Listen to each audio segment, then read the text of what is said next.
RBI ने card based commercial transaction पर रोक लगा दी। इसका क्या मतलब है? रिसेंटली आरबीआई के कुछ काफी स्ट्रिक्ट एक्शन आए हैं फाइनेंशियल स्पेस में।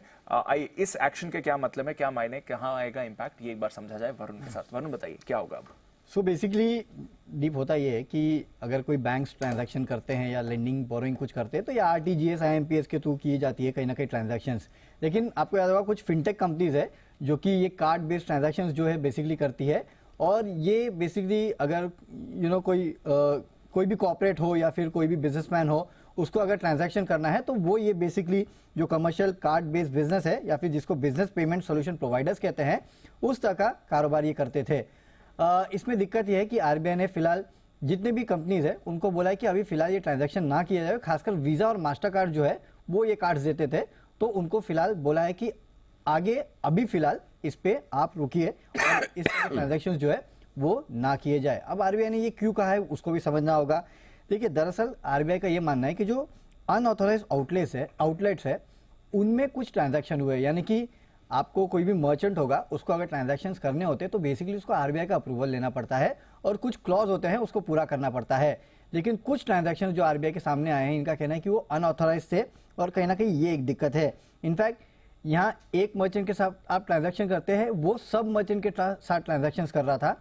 इस तरह की भी कुछ चीजें सामने निकल के आई है। इसके लिए आरबीआई ने फिलहाल इसके लिए टेम्पररी एक रोक जो है वो इसके ऊपर लगाई है। कुछ रिपोर्ट से ये भी कह रही है कि शायद केवाईसी को लेकर भी दिक्कत है। हालांकि जो पेटीएम के साथ दिक्कत हुई उस तक की दिक्कत जो है वो यहाँ पे नहीं देखने मिल रही है। अब ये कार्ड बेस्ड कमर्शियल कार्ड होते क्या है? देखिए, बेसिकली बैंक्स इन कार्ड्स को अपने कॉर्पोरेट्स या कारोबारियों को देते हैं और इन कार्ड्स के थ्रू जो क्रेडिट कार्ड तो नहीं बेसिकली है, जो क्रेडिट लिमिट होती है, रीपेमेंट होते हैं, रिवॉर्ड्स होते हैं, वो इनको मिलते हैं। और इसमें कंपनियां जैसे कि एनकैश, पेमेंट, कोडो, हैप्पी कार्ड, ये वो कंपनीज थी जो कि ये काम करती थी। तो फिलहाल एक टेम्पररी इस पे बैन लगा गया है और जितने भी कार्ड बनाने वाली कंपनियां हैं जैसे कि वीजा, मास्टर कार्ड जो इशू करती है कार्ड्स, उनको ये डायरेक्शन दिया गया है कि आगे जब तक कोई और ऐलान नहीं आए तब तक फिलहाल आप इसमें कामकाज जो है बंद कीजिएगा। ये बहुत बड़ा वॉल्यूम नहीं होता है। आरटीजीएस का वॉल्यूम अगर आप देखेंगे तो 1,35,000 के आसपास है, इसका केवल 4,000 करोड़ रुपए के आसपास है।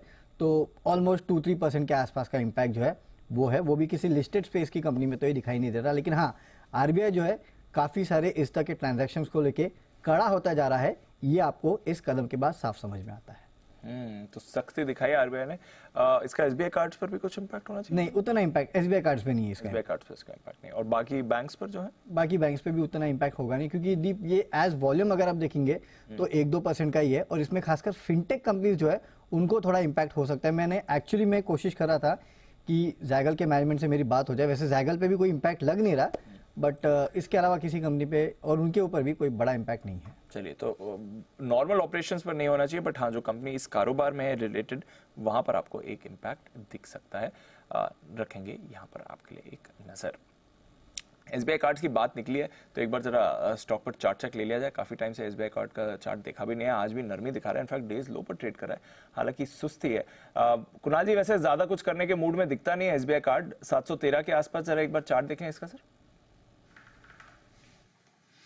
देखिए, बड़ा भारी अंडर परफॉर्मर है दीपांशु। हम देख रहे हैं लगातार स्टॉक अंडर परफॉर्म कर रहा है, उसमें अभी तक कोई बदलाव नहीं है और स्टॉक लगातार अपने किसी भी प्रकार की मूव में पार्टिसिपेट नहीं करता है। एक सपोर्ट मुझे जरूर चार्ट पर 680 रुपए के आसपास नजर आता है। मुझे नहीं लगता है कि वो लेवल्स भंग होंगे, लेकिन इसमें कोई बहुत बड़ा आउट परफॉर्मेंस तुरंत बनेगा इसके भी संकेत नहीं है। तो मेरी राय में देखिए, अगर आप बहुत लंबी अवधि के निवेशक हैं तो बिल्कुल बने रहें, अन्यथा मुझे लगता है कि इससे स्विच करके किसी अन्य शेयर में निवेश करना चाहिए जहां बेहतर मोमेंटम।